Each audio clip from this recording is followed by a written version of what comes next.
Welcome, everyone. This is an exciting conversation we're about to have.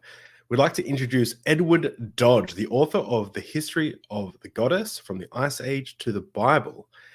Edward has a lot more different qualifications and interests, and I'm sure we're going to hear a lot about them today.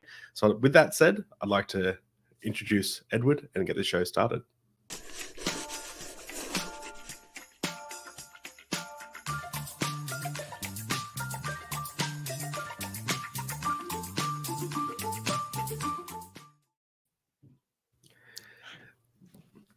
Hello. Welcome, Ed.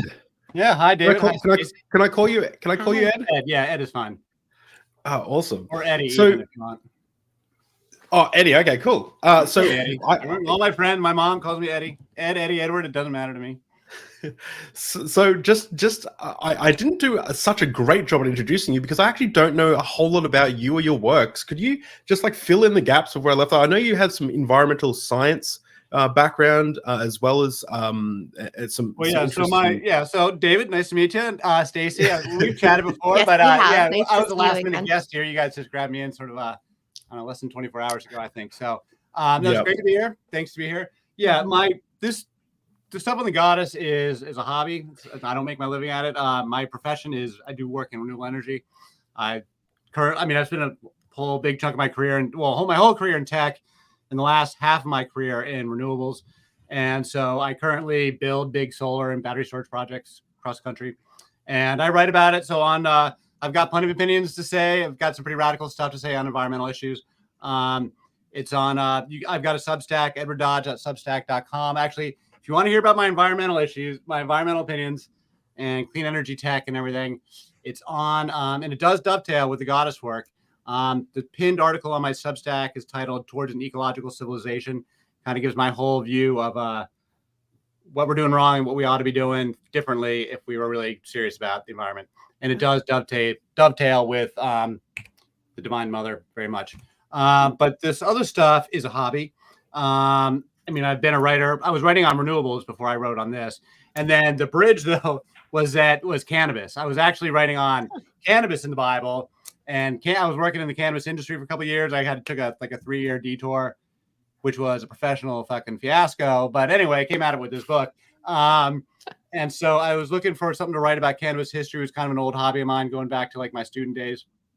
And I started looking at cannabis in the Bible, and specifically coming out of Chris Bennett's work about 5 Old Testament verses that are specific mentions of cannabis, but that are mistranslated as a different plant. So you don't see them. And the most important one is that it's a reference it's one of the ingredients of Moses' holy anointing oil in Exodus 30:23. You guys may have heard about this the cannibalism in the Bible. This story gets out there.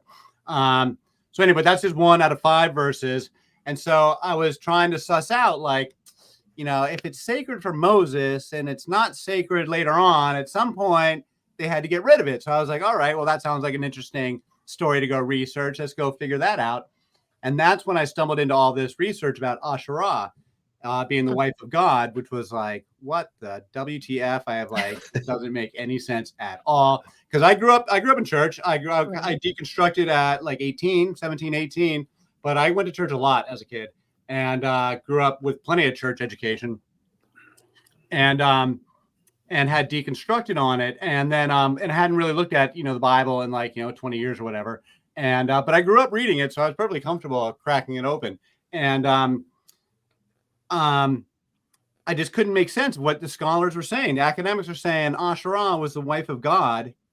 And I was just utterly stunned. This seemed like the most radical thing I'd ever heard in my entire life. And I just couldn't even make any sense of it. But then I was flabbergasted a second time when the scholars seemed completely uninterested in this question of what does this mean theologically of God having a wife? I'm like, wait a minute. They're just totally uninterested. Don't care. Don't want to know. The academics are not interested in any of the spiritual aspects of any of the stuff that they're digging up. They don't want to know about. They don't want to know about any mother goddess stuff. They're flat out uninterested. They just want to take it apart from a purely materialistic view and not look at any of the spirituality.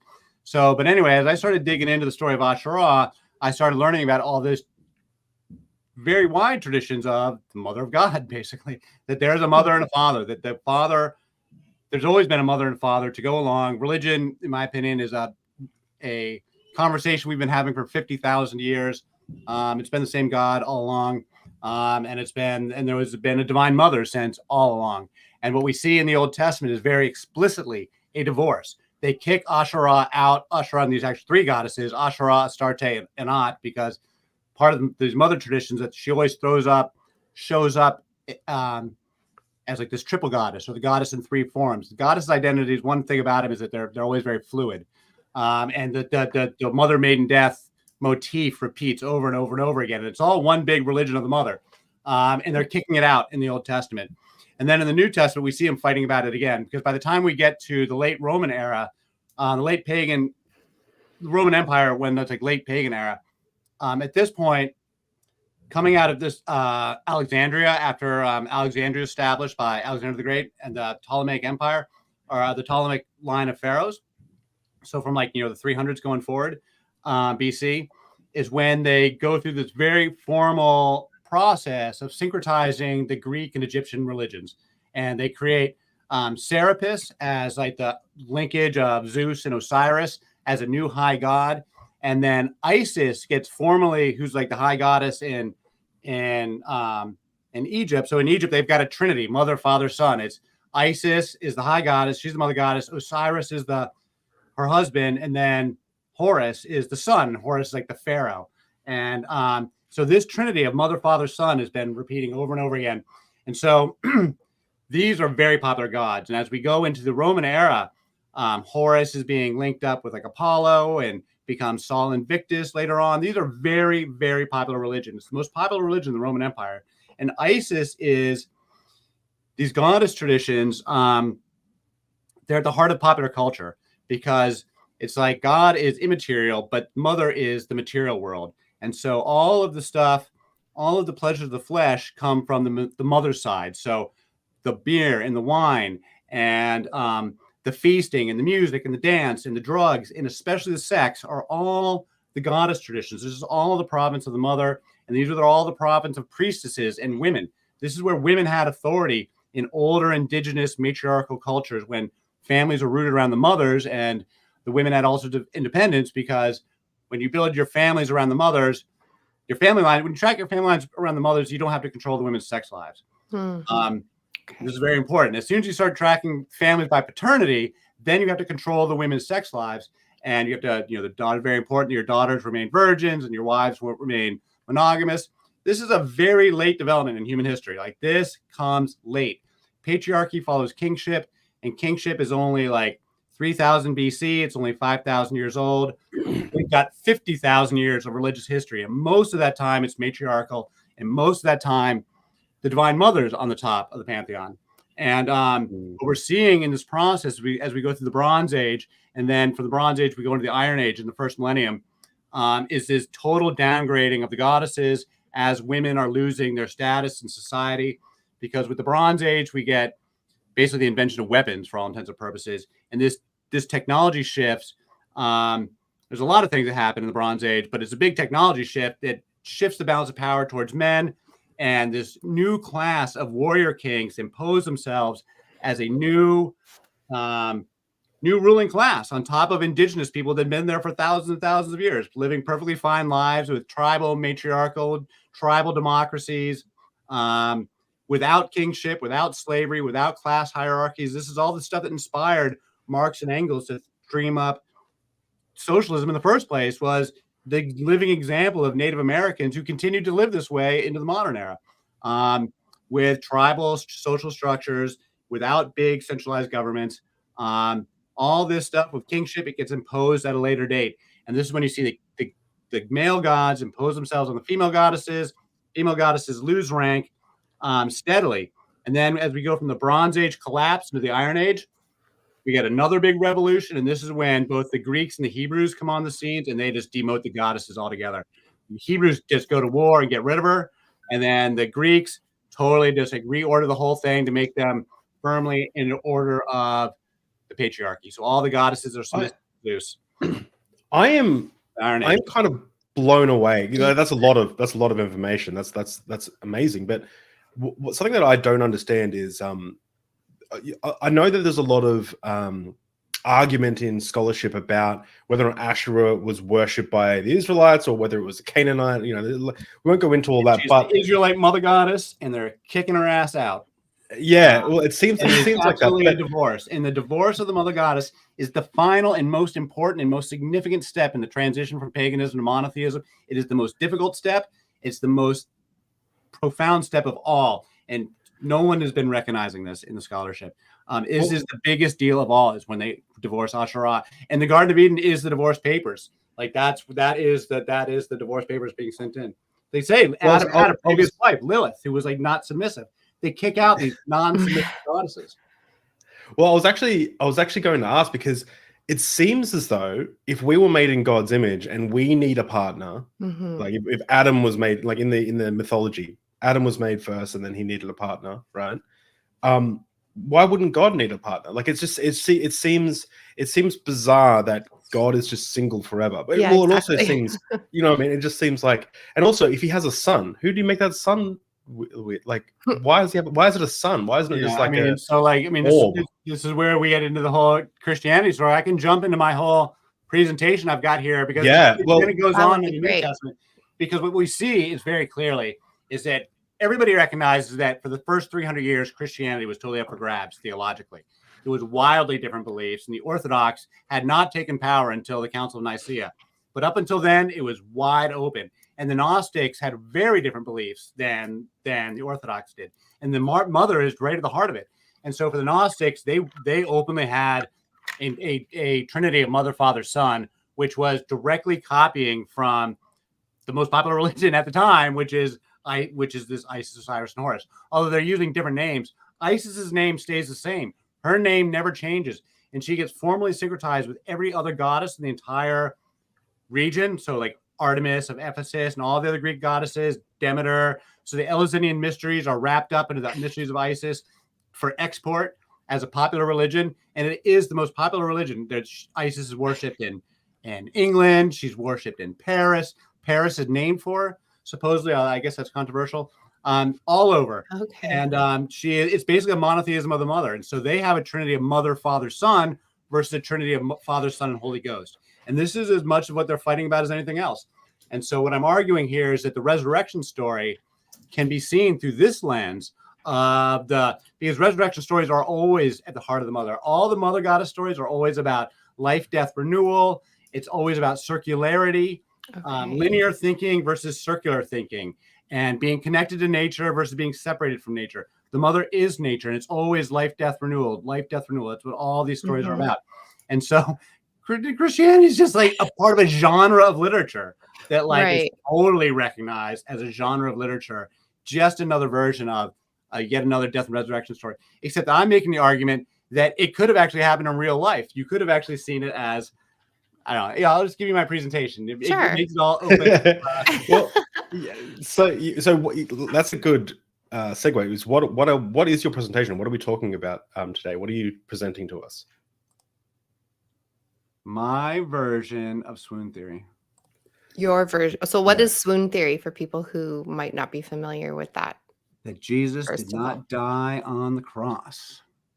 Okay. Ooh. That he didn't die on the cross, or he didn't die at all. The women tricked everybody. The women drugged him and made him appear dead, and then they brought him down off the cross before he was dead, and they tricked everybody. Wow, this will be interesting. I've never heard that. Yeah, there's other swoon theories that like maybe he fell into like some sort of a coma or something, and then they thought he was dead, and then they buried him. I don't know. Anyway, let's what. All right, I got to give my presentation here. Yeah, let's do it. All right, so Mother, Son, and the Rising God. The women were not simply witnesses to the resurrection; they were responsible for it.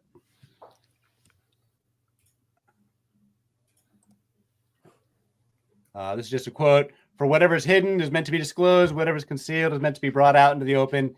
If anyone has ears to hear, let them hear. Christ is risen, but how? How did it happen? Well, in Islam, they say, if you saw a man crucified and then later saw him alive, doesn't it make sense that he simply never died? I mean, Jesus is holy in Islam, and the Virgin Mary is extremely holy in Islam. So They hold Jesus very high rank, but they don't think that he died on the cross. In fact, in the Quran, it says... I like that, by the way. That's really... I like that argument there. And this is what they says in the Quran.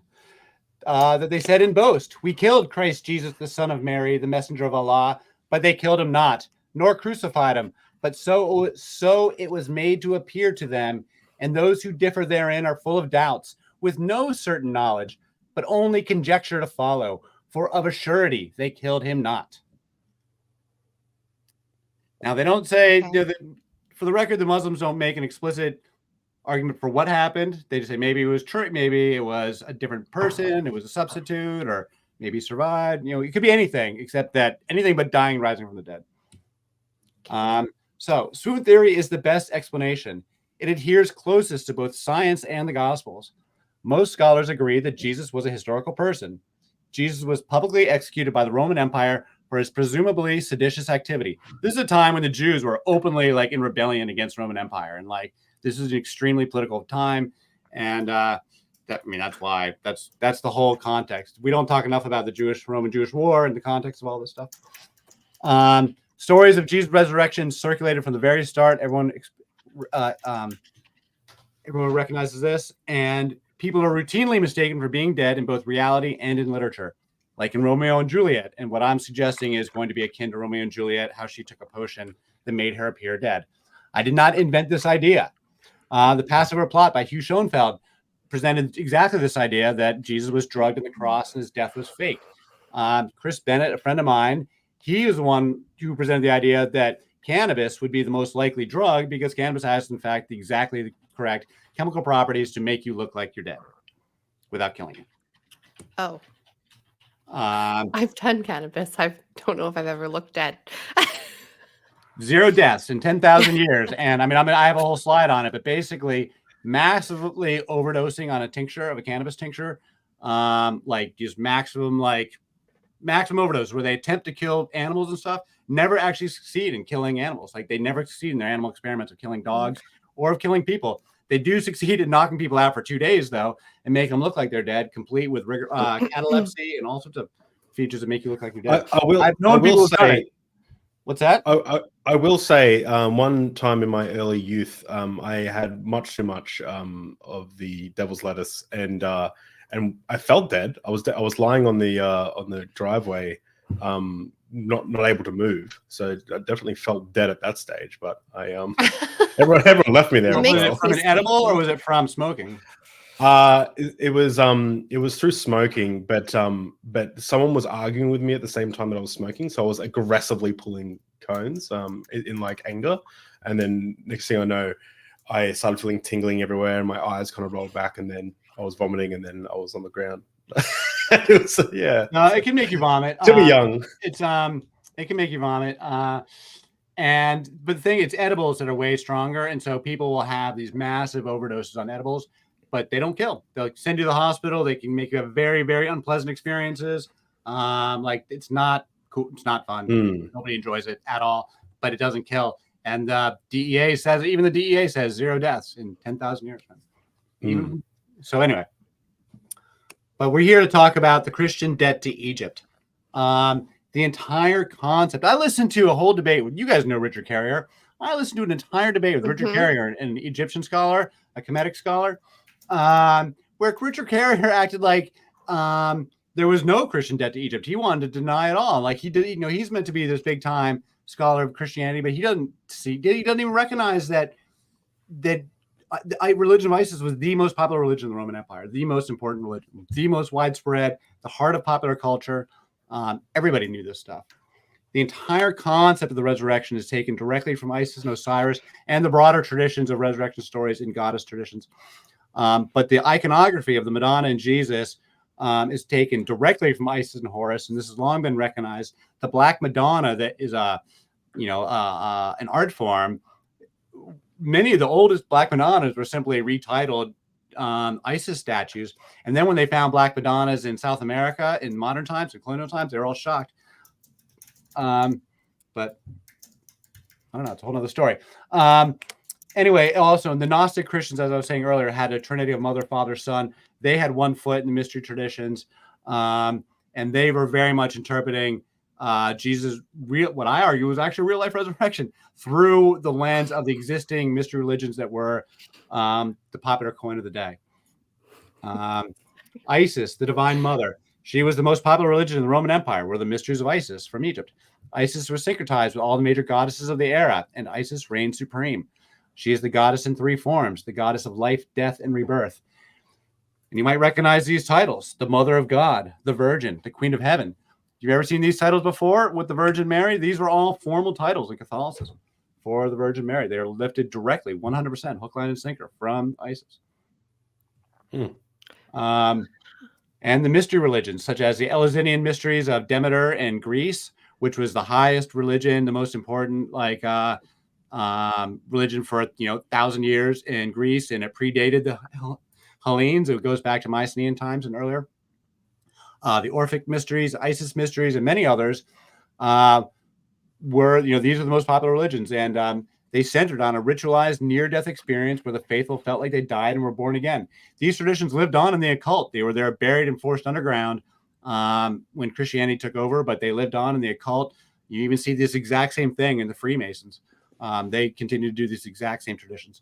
The traditions of the Divine Mother were the most popular religions in the Greco-Roman world, and by far the greatest rivals to early Christianity. And the Christians murdered them. The Christians were violent in the 300s and the 400s when they finally took over in the Roman Empire. They burned down the Serapeum, the great temple to Serapis in Alexandria. The Christians mobs burned it. So they also mobbed the temple to Artemis in Ephesus, which is where the Virgin Mary tradition takes off. That was also the grandest, most famous temple in all of the Mediterranean.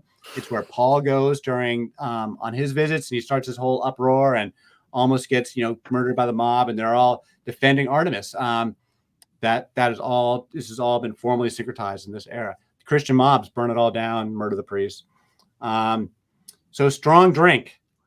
Isis was well known as the goddess of drugs, magic, and medicine, all of which were women's work. First century Palestine was multicultural, and pagan mystery religions were well known. And so the term strong drink is drugs. If you ever see that term in the Bible or anywhere in ancient literature, that's how they served up drug cocktails, plant medicine. It's more served up in wine and beer. So anytime you see the term strong drink, it's distinct from plain wine and alcohol. Wine and beer, it's drugs. It's a drug cocktail. Any kind of mystery potion. How do you know that that's not just wine? Where does it? That's just what the word means. Because Strong when drink. they usually hear in Proverbs, give strong drink to the one who is perishing and wine to those in bitter distress. They're two distinct things. Wine and strong drink are being used in the same term side by side because they're distinct, just like wine and beer are distinct. It's well understood in scholarship that strong drink means drug cocktails. That's it. That's interesting. Do we have any so can we interrupt to ask questions? Sure. Yeah, absolutely. Is there any how do we know it's marijuana and say not like black tar heroin? Probably not black tar heroin, but how do we know it's not? Specifically in the resurrection story, or in any strong drink? The strong drink. How do we know what type of drug it is? I'm going to make the argument that cannabis would do the trick in the case of the resurrection, whereas if you made it out of opium, you're just going to kill the guy. Opium kills lots of people every day. Opium's kill. They make your heart stop. They make your they kill. They don't make you look like you're dead. But this is all science right here. Everything I'm saying is science. It can be tested. I mean, there's literature from centuries back I can make the argument from literature going back, but I can also make the argument from today's modern day science. Cannabis was readily available in first century Palestine. It had already been being used for thousands of years. Long history of use in both medicine and ritual as well, but also hemp ropes are a backbone of civilization. So the hemp and the drugs have always been used. This is what I was saying earlier. Strong tinctures of cannabis do not kill, but can knock a man unconscious for 2 days. I know people have done it. They thought that they killed their friends. Like when I was living out in Humboldt and people were whipping up these crazy ass concoctions. I knew people who had genuinely had stories of how they were afraid that they'd whipped up a tincture that was so strong and their buddy drank the whole thing. And then, and then he was out for 2 days and looked like he was dead. And everyone was freaking out, but he came back too. Do they have any? That's an anecdotal story, but we have that in literature. Yeah. Do they have any I'm just curious, did they have any like long-term effects from that, or like psychosis? No, or you wake anything? up and you're probably fine. All the animal literature right. from the 19th century is always like, we tried so many times to kill these dogs, we never could. The dogs were knocked out for 2 days, and they come back and they're fine. There's a whole. I've got a whole article on my old blog, man. There's like all this literature from the 19th century. I've done a ton of research on cannabis history. That's where I got started on all this.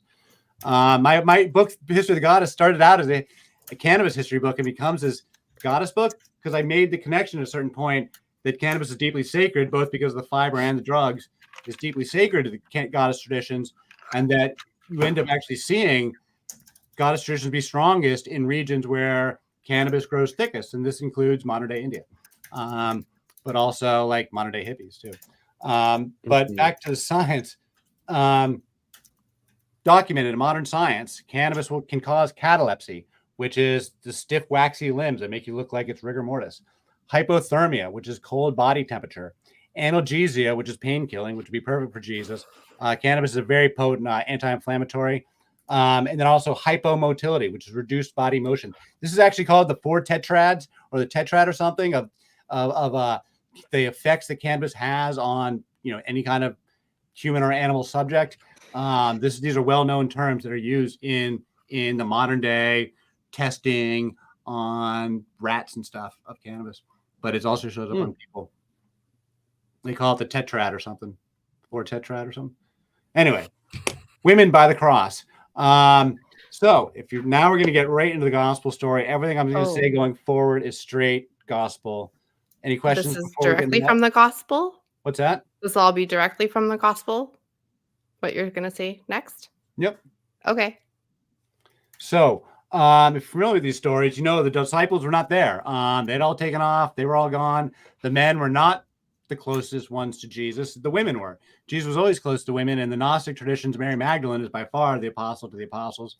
Mary of Bethany, these other various women, they're very close to Jesus, and they have secrets that Jesus doesn't impart to the male disciples, who are generally depicted as being kind of, dumbasses that are for the most part not that bright. But the women, Jesus is always talking to these women. What's he always talking to women for? Nobody really knows. But anyway, at the time of the cross, it's only women that are there. There's no men around. So from the Gospels, John, 1925, standing by the cross of Jesus were his mother's sister, Mary, the wife of Clopas, and Mary Magdalene. Mark, so John is the last, the Gospels. Mark is the first. Some women were watching from a distance. Among them were Mary Magdalene, Mary, the mother of James the younger, and of Joseph, and of Salome. The names are a little bit obscure, except for Mother Mary, Mary Magdalene. The other names are always a little more ambiguous. Many women were there, watching from a distance. They had followed Jesus from Galilee to care for his needs.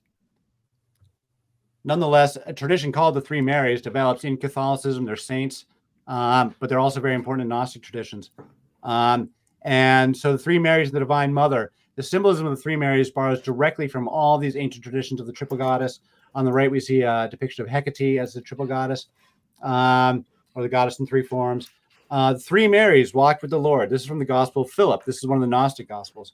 Three Marys walked with the Lord. His mother, his sister, and Mary of Magdala, his companion. His sister and mother and companion were all Mary.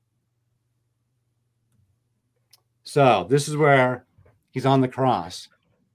He's given the wine vinegar. What exactly, my friends, is wine vinegar, and why would you give it to a dying man on the cross? That is the heart of the matter right now. No one, I remember as a kid asking this, what the heck is wine vinegar? I think I'd much rather give him some lemonade or just some plain wine, sounds fine, or some strong drink. Now, Jesus, I didn't have a slide for this, but Jesus was offered strong drink earlier. If I had a longer slide deck, I would have the whole thing where he's coming up and he turns down the strong drink that he's offered earlier. But when he's actually on the cross, they come and give him the wine vinegar. So this is from Mark and from Matthew. So what is wine vinegar? I argue that it's a euphemism for a mystery potion. It certainly doesn't sound like anything you'd actually want to drink, or that anyone can offer a coherent explanation for what it actually is. But if it's a mystery potion, well, now we're getting somewhere. So someone ran, filled a sponge with wine vinegar, put it on a staff, and offered it to Jesus to drink. Now, what makes you think that person is a man or a woman? Immediately, one of them ran and got a sponge. He or she filled it with wine and vinegar, put it on a staff, and offered it to Jesus to drink. That's Matthew. 3 of the Gospels have this very important detail. 3 out of the 4. This is very important. And then John makes the biggest deal of it all. Jesus said, I am thirsty. A jar of wine vinegar was there, so they soaked a sponge in it, put the sponge on a stalk of the hyssop plant, and lifted it to Jesus' lips. When he had received the drink, Jesus said, it is finished. With that, he bowed his head and gave up his spirit. I mean, John places it right there at the moment. I mean, he has the drink, and then he says, it is finished. Like, it's a very, the climax of the plan. I mean, there's a more elaborate argument that this whole thing is a plot. They faked it, or maybe he's being rescued by the women after his plan went awry, and now he's getting crucified. Like, oh my God, we got to save him. Either way, you can look at it a couple different ways. All right, so now he's taken down after just a few hours. Jesus was only on the cross for a few short hours when crucifixions normally take days. This is very unusual, and everyone always talks about this. He died immediately after taking the mystery potion. When the centurions came to Jesus, they did not break his leg since they saw that he's already dead. You know why? Then they take him down. He's already dead. Joseph of Arimathea. Now we're back to Mark, a prominent member of the Sanhedrin, who was himself looking forward to the kingdom of God, came and boldly went into Pilate and asked for Jesus' body. This is Pontius Pilate, the Roman governor. Pilate was surprised that he was already dead. Summoning the centurion, he asked him whether he'd already died. When he found out from the centurion, he gave the corpse to Joseph. Doesn't say anything about doing a medical analysis on him. It doesn't say anything. They brought out the doctors to really check, if they trick the local guard, that's all they got to do. Conspirators bring medicines and linens. All right. So as I was saying, when you hear wine vinegar, you should think to yourself, mystery potion. Well, when you hear linens and aloes and spices, think medicines and bandages. After this, now we're back to John. After this, Joseph of Arimathea, who was a disciple of Jesus, asked Pilate that he might remove Jesus' body. Pilate gave him permission, so he came and took his body away. Nicodemus, who had previously come to him at night, a new character now in John, also came, bringing a mixture of about 75 pounds of myrrh and aloes. Wow, that's quite a bit. Then they took Jesus' body and wrapped it in linen cloths with the aromatic spices, according to the burial custom of the Jews. Or according to good nursing and medicine, you're going to bandage him up, wrap him up, and lay him out sedated. He's heavily sedated for 2 days, and lay him down in a very nicely prepared tomb. It will happen to be ready for him. Jesus was serious. Now, he was seriously wounded. He was beaten, flogged, pierced in his hands and feet, and presumably speared, although I think that's arguable. I think the spearing is probably symbolic. But the Gospels do not provide details of his injuries. And as stated, they are survivable. All this stuff, the Passion plays where he's, beaten within an inch of his life and his back is flayed open. None of those details are in the Bible. That's all tradition. If you just read the Bible closely, I told you, I would have to have a longer slide deck, but the details there's barely any details at all. They say he got whipped. They say he got punched. They say he got, obviously crucified. And the spearing is only in John. And I feel like it's symbolic of saying, just in case you're wondering if he was seriously hurt, we'll give him a spearing too, just to make sure if we really plunge it. Because I do think he's seriously wounded. But as stated, it's no worse than being in a car accident. And if your wounds are treated and bandaged and laid to rest undisturbed under heavy sedation from Friday evening until dawn Sunday, that's kind of a pretty decent recipe for good nursing, for actually how you would want to survive if you had all these, grievous injuries. What else? You couldn't be treated any better, frankly. And then the 3 Marys, they're back to go visit the tomb, back with more medicines to carefully revive Jesus. After the Sabbath, at dawn on the first day of the week. So again, this is Friday night to Sunday morning. It's only like a day and a half. On the third day is not 3 days later. Are you saying the women went with more medicine to carefully revive Jesus? Well, that's just the assertion. Listen. After the Sabbath, at the dawn on the first day of the week, Mary Magdalene and the other women went to look at the tomb. Mm-hmm. On the first day of the week, Luke, on the very early in the morning, the women took the spices they had prepared and went to the tomb. Luke, again, it was Mary Magdalene, Joanna, Mary the mother of James, and the others who told this to the apostles, that Jesus had risen. He appeared first to Mary Magdalene, who's commonly associated with drugs and stuff. When the Sabbath, this is Mark, the first of the Gospels. When the Sabbath was over, Mary Magdalene, Mary the mother of James, and Salome brought spices so they might go anoint Jesus' body. They're going back to check on him Monday morning. They're going back as soon as possible to check on him.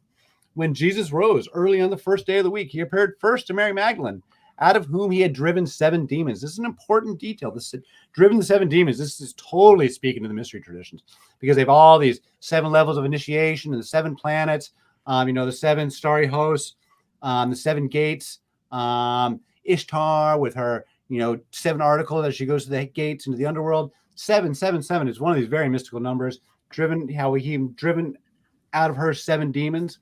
To me, that's like, this girl has been dabbling in the mystery religions. They always call her a prostitute. Risen from the grave. This is John. Mary Magdalene came to the tomb early while it was still dark. She saw that the stone had been removed from the tomb. She turned around and saw Jesus standing there. The details are very vague, but the only details we have are that it's the women that were the witnesses. So I argue that the women turned a man into a god.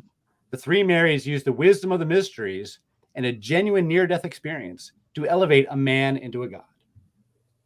That you could argue that I don't know if this stuff is literature or actual history, because you could easily say that I don't know. I don't have any evidence this is anything other than literature. But the way the literature is written, it's written to an audience that is very familiar with the mysteries of Isis and would see this through the lens of the mysteries of Isis.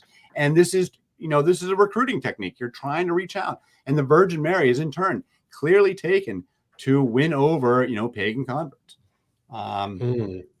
But I argue that the remarkable paradox is that it could have happened in real life. Maybe not. I don't know. But it could have happened. This is a recipe for something that actually could have happened. It's scientifically defensible. There's nothing supernatural about it. Jesus was seen alive after his execution. All he needs to have done is be seen alive for a few days. That's all it. Because the Bible says he's gone after 40 days. They don't say I'm not arguing he went to India. I'm not arguing he survived. I'm not arguing he had a family with Mary Magdalene.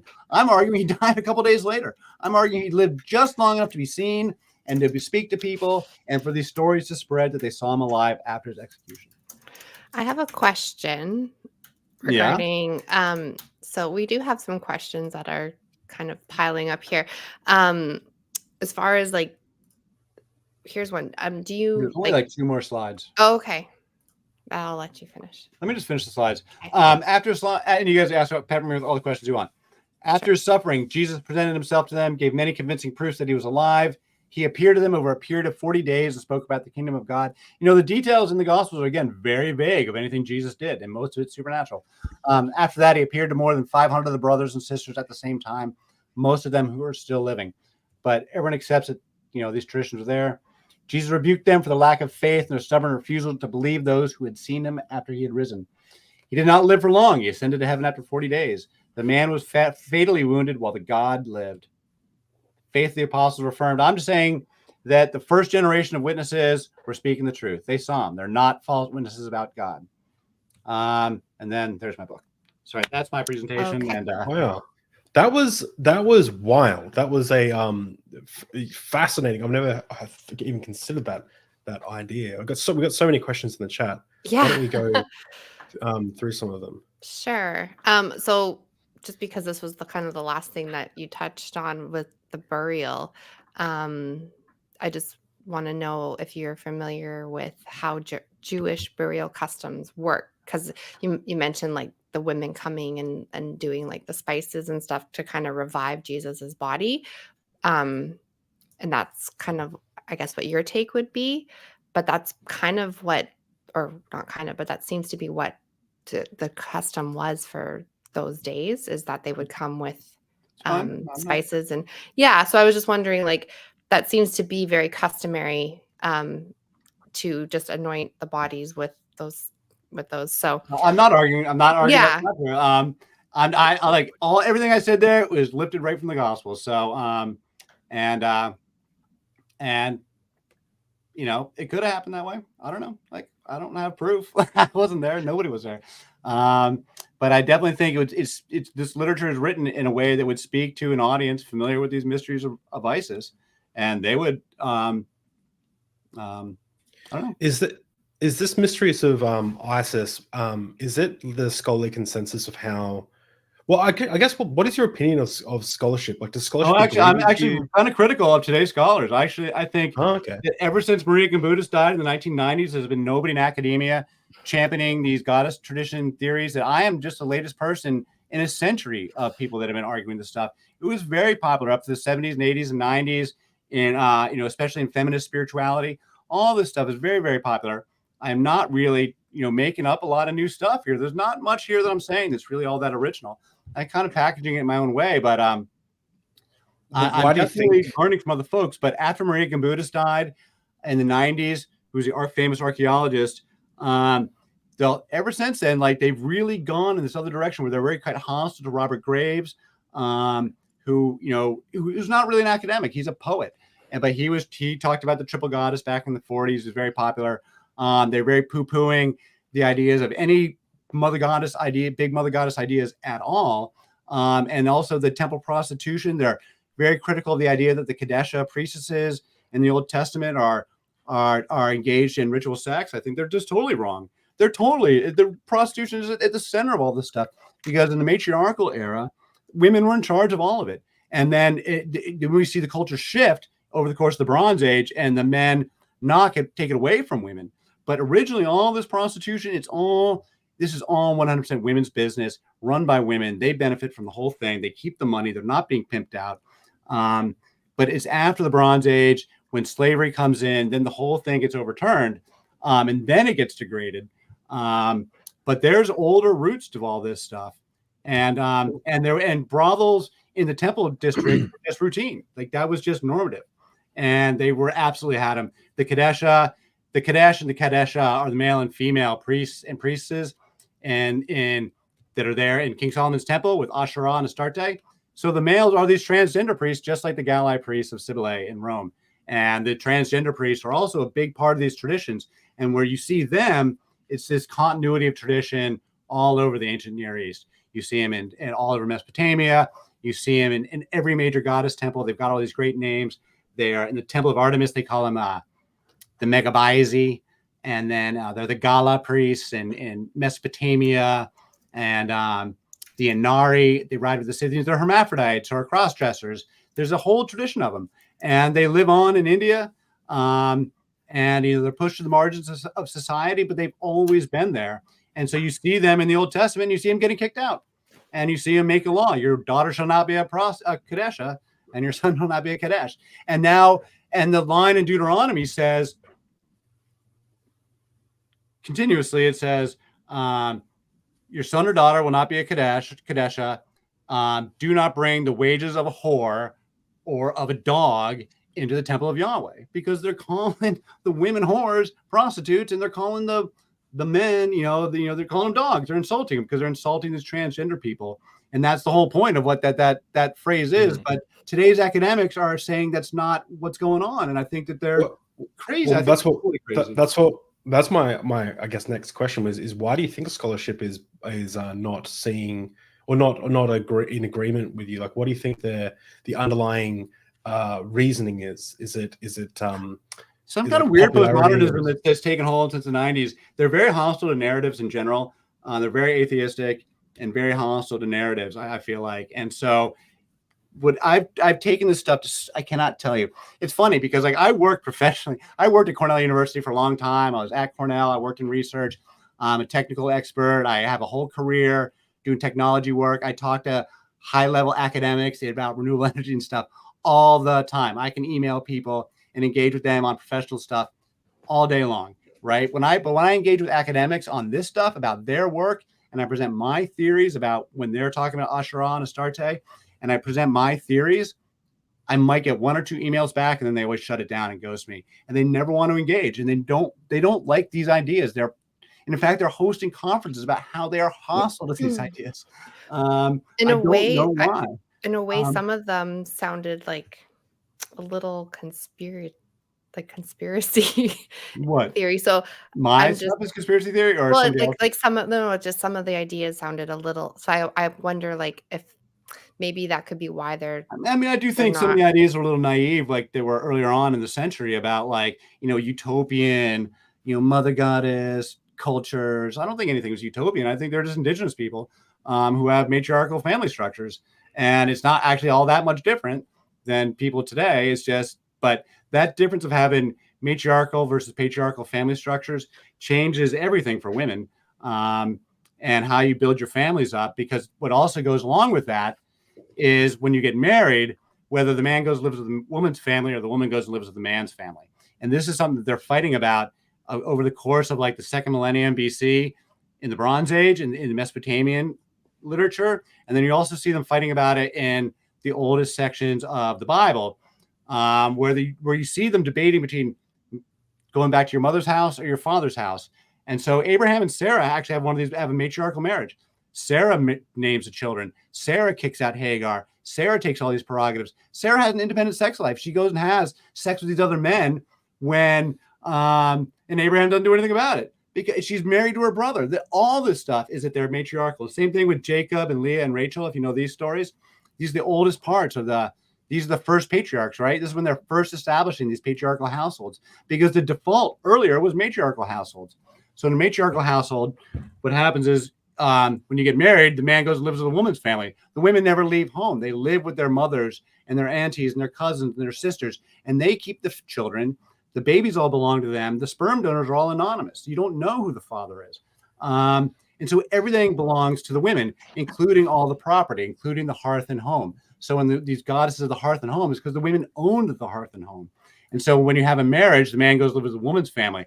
But if it's an unhappy marriage, they kick the man out and the women stay put. They never left. But when things shift in the Bronze Age, now the men start insisting the women come live with them and be their property. It starts with slavery because women were the first slaves, frankly. Now the women are dependent on the man's family. And if it's an unhappy marriage, the woman's basically screwed. And this shifts in the Bronze Age. You get these Levirate marriages where they have these weird rules about Judah and Tamar, where the brother has to provide a child for the wife after the husband dies. That's because it's this negotiation between matriarchal and patriarchal families where the woman has a much better deal staying with her matriarchal household, but these patriarchal families are taken over, and eventually they take over completely. But that's one of those things that they're fighting about, and that's what these old goddess traditions represent, because these goddesses aren't submissive. Asherah, Astarte, Anat, Isis, she's not submissive. She's more powerful than all the male gods. And so if you want to have a misogynistic patriarchal culture, you can't have these goddesses running around that are responsible for the resurrections and any of this stuff. They kick them out. We have a question. Well, we have a message that was just up from Kip again that says the Genesis narratives are from a Bronze Age. Genesis. Like, I'd love to chat with Kip Davis. I know he is, and I'll give you my whole narrative on. I follow his work. I follow the scholarship. I follow all the archaeological scholarship. I just lay it on the timeline, and I'll give you my whole presentation. And I'm writing a follow-up book now. And you can trace the transition from indigenous tribal matriarchies to it's a slow transition. It takes over like 2,500 years. And this is stuff all these feminist historians have been talking about, and it all gets shut down. Like the academics, I don't know, they throw it all away. It's really weird. I don't mind. Do you mind if I quickly, just before we wrap up, I have a quick question. If we could pivot. Oh, what's that? This is the academic feminist history, the creation of patriarchy that is like from the 80s. And it's like one of the most famous feminist histories of all. Tracks everything I'm saying. Everything I'm saying is directly academic, like with I have a quick question, and because this is your area of expertise, huge interest is, do you have do you know when did we first have records of marijuana first being used for non-textile reasons, like for ceremonial spiritual reasons? The oldest written evidence is Herodotus, which is only 500 BC. And then we have it in all the very oldest Egyptian medical literature that's like from 2000 BC, like literally the oldest scraps of medical literature at all shows cannabis being used in some of the same things we use it for modern day. To use it for midwifery. We know they had it in Egypt. We know the areas where it was growing. And and as far as like written testimony. So now plant names in Mesopotamian literature are notoriously difficult to discern, but we do have a lot of evidence for it in Mesopotamian literature. Basically, it shows up. The con root is like really ancient in linguistics, and it does basically show up because we know it's there as a fiber. And but it shows up as drug use as far back as you can track it in drug literature. Like there's a whole scholarship to like drug, I've heard now, and tell me if you've heard this, but I've heard that Moses and the burning bush, that bush could have been a type of psychoactive tree that's around the regions, and the smoke from that caused people them make to all sorts of hallucinate. ideas.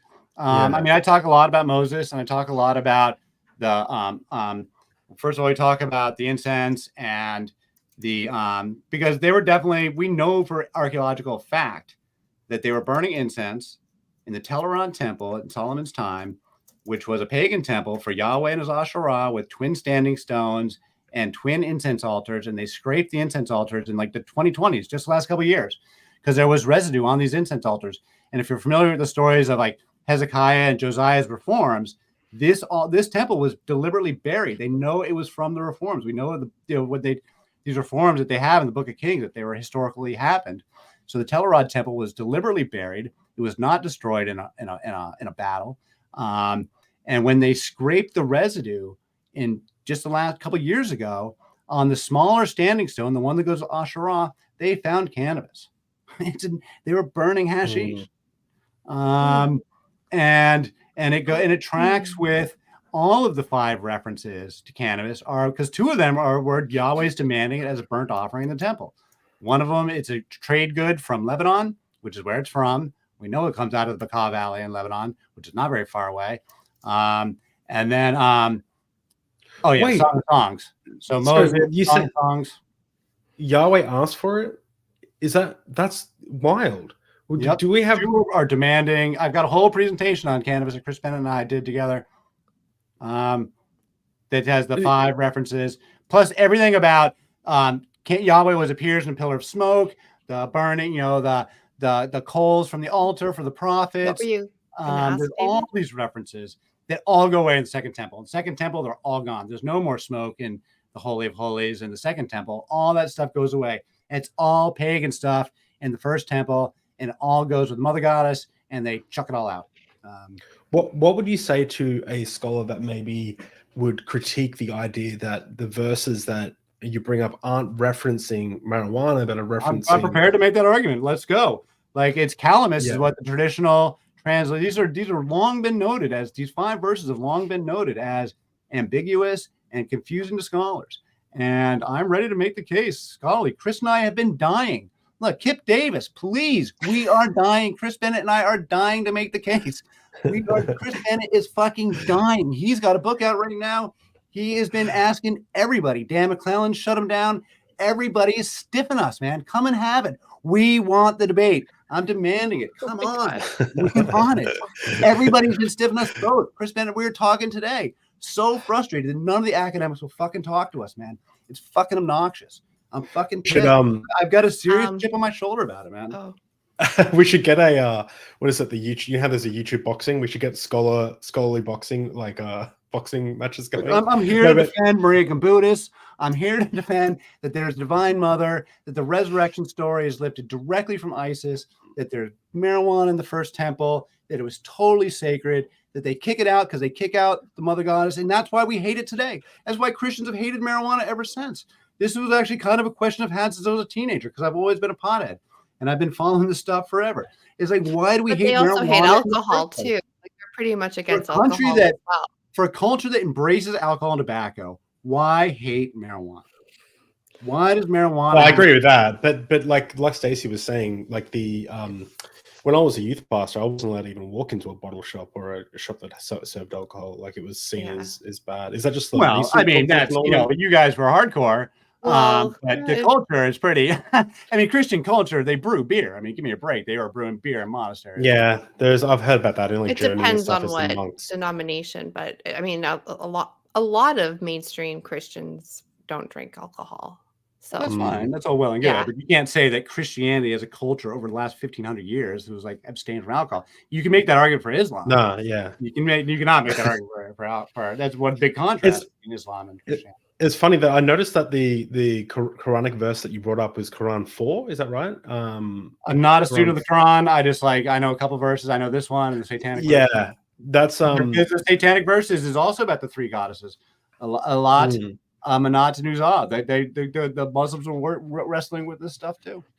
Just on an absolute side note, that's totally not relevant to anything, but I just found it interesting that you quoted Quran 4:34, because when someone asks me, like, when someone tries to convince me of the truth of Islam, I actually quote not Quran 4:34, sorry, you quoted Quran 4. When someone tries to convince me of the truth of Islam, I quote Quran 4:34, which is instructions from Yahweh on how to, not Yahweh, Allah, on how to beat your wife. And I go, look, the creator of the universe can't come up with a better solution than domestic violence. Then, like, to me, that just wipes out Islam off the face of the map. Say it again. I didn't quite. So Quran 4:34, it has instructions on how to, like, it tells you to first ignore your wife if she's being a pain in the ass, then to what does it say? Admonish them and banish them to their beds, and then eventually hit them. And then some translations have tried to make that less violent by saying hit her gently or scourge them, but the translation is like hit them. And I actually had people on my, I had a Muslim on my show tell me that verse, if that was implemented into law, would reduce domestic violence. And I was like, I don't know how domestic violence reduces domestic violence, but anyway, but yeah, that's the verse. It's funny, just a side note, just as we end, because that's the verse I use when someone tries to convince me of the truth of Islam. I say, I don't know. I feel like God could come up with a better solution than domestic violence. So, we have one super chat from Critical Faculty? Yes, thank you so much. Oh, hey, I've chatted with him before. Yeah, he's a great friend of mine and Stacey. Just a hello from my friends Stacey and Dave Loveheart.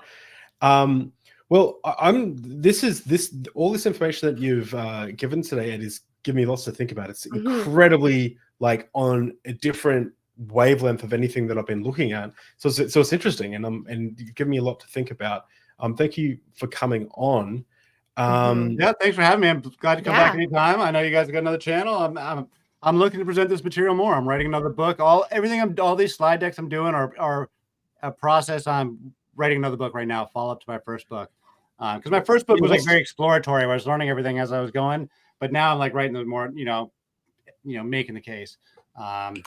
So is your second book, like, what is your second book about? Is it just a follow-up? It's the same stuff, but just like a stronger, more like coherent argument where I really like define it. Cool. Have you got a release date for that? I'm trying to write it this year. Okay, contract, cool. But no release date.